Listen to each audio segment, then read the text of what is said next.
Buenos dias, buenos tardes mga amigos, mga amigas, sa aking mga kompanyeros at kompanyeras at mga kayubi sa Usapang Batas sa DZXL News.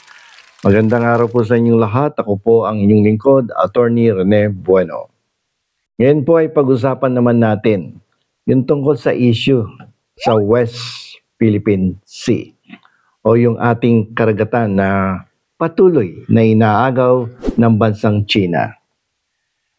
Narinig nyo na siguro yung tungkol sa pagtatatag ng isang joint task force ng Pilipinas at ng Estados Unidos. Ano ba to? At bakit natin kailangan ang joint task force with the United States of America? Gaano ba kahalaga sa atin ito? So, isipin nyo, yung ating bansa ay may bakuran.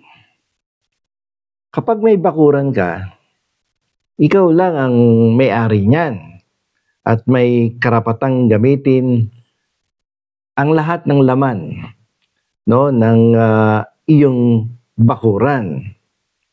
Ang bakuran natin ay itong tinatawag nating Exclusive Economic Zone or yung EEZ. Ang Exclusive Economic Zone po ay umaabot hanggang 200 nautical miles mula sa ating baybayin.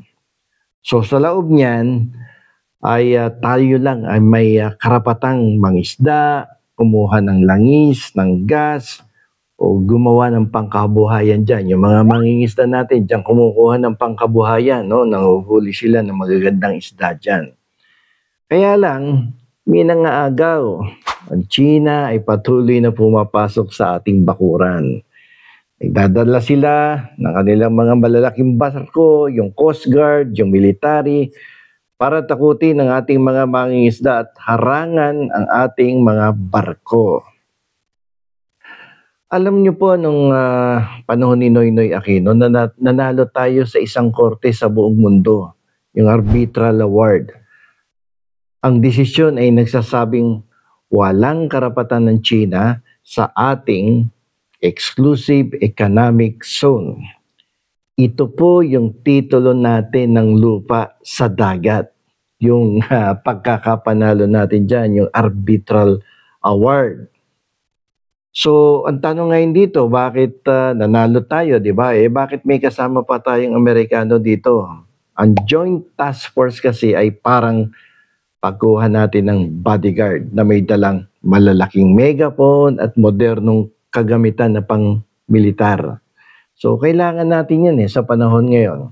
Sa pagpapatrol, magkakasama tayo dyan, na magbabantay sa ating dagat. Kasama natin yung mga kanong kaibigan natin. Kapag may malaking bodyguard ka kasi, mas iniiwasan kang banggain, di ba? So, ibinibigay ng Amerika ang kanilang magagaling na radar at surveillance para mas alam natin kung nasaan ang mga barko ng China. Kasi madalas dyan, binobomba yung mga mangingisda natin. Mismo yung barko ng Coast Guard natin, binobomba ng water cannon. So dito, tuturuan yung mga sundalo natin, yung mga Coast Guard natin, ng pamamaraan para idepensa ang ating teritoryo. Pati na nga yung Exclusive Economic Zone yan. So, may batas dyan na sinusundan tayo upang mabigyan natin ng proteksyon ang ating Exclusive Economic Zone at yung parte ng ating teritoryo sa karagatan. Hindi lang basta-basta ang pagkuha ng bodyguard, alam nyo. Kailangan may kasunduan at batas tayo. Sa konstitusyon, sinasabi ng ating konstitusyon na trabaho ng ating militar na bigyan ng proteksyon ng ating teritoryo. Ang task force naman ay ginagawa lang ang trabaho para bigyan din tayo ng proteksyon.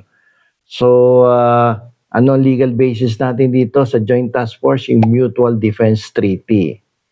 Ito yung lumang kasunduan noong 1951 pa to na nagsasabing magtutulungan ang Amerika at ang Pilipinas kung may aatake sa atin, At ito yung agreement na pinapayagan ng Amerika na mag-imbak ng kagamitan at magsanay sa piling no, ng ating mga miyembro ng Armed Forces of the Philippines. Kung maalala nyo, nabanggit ko doon sa nakaraang vlog, di ba? Na naglagak na nga sila dito ng mga equipments ng militar katulad ng mga Tomahawk missiles saka yung M6 na missiles. So dito sa task force na to, sino yung boss?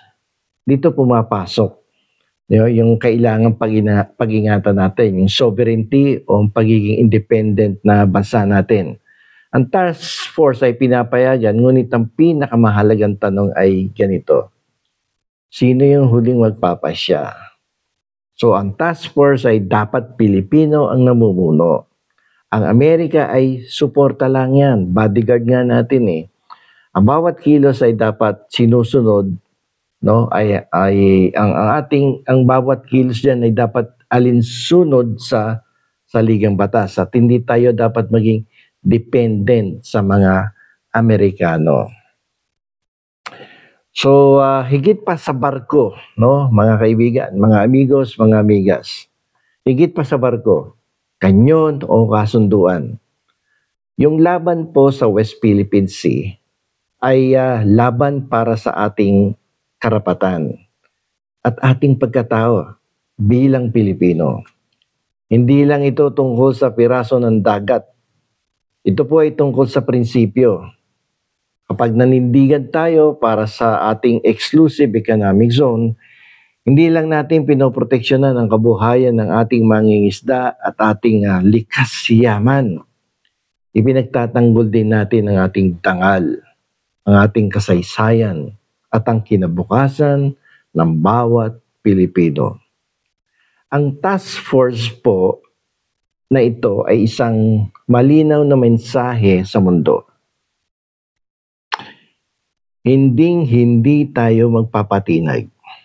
Gagamitin natin ang batas. Gagamitin natin ang ating kaibigan. Ngunit mananatili tayong Pilipino at matapang sa pagtatanggol ng ating inang bayan.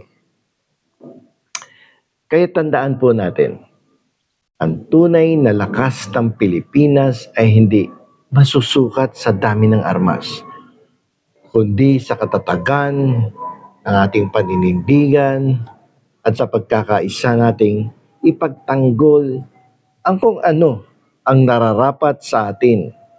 Atin yung West Philippine Sea, atin yung exclusive economic zone. Meron 200 nautical miles na sinasabi mula sa ating baybayin. So kailangang bigyan natin ng proteksyon yan.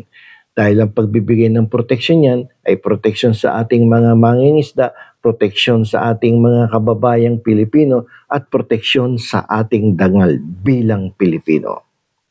So nandito na lamang po, ito po ang inyong lingkod, Attorney Rene Bueno. Marami pong salamat sa inyo at mabuhay po ang Pilipinas. Attorney Bueno, law and beyond. Learn the law, know your right.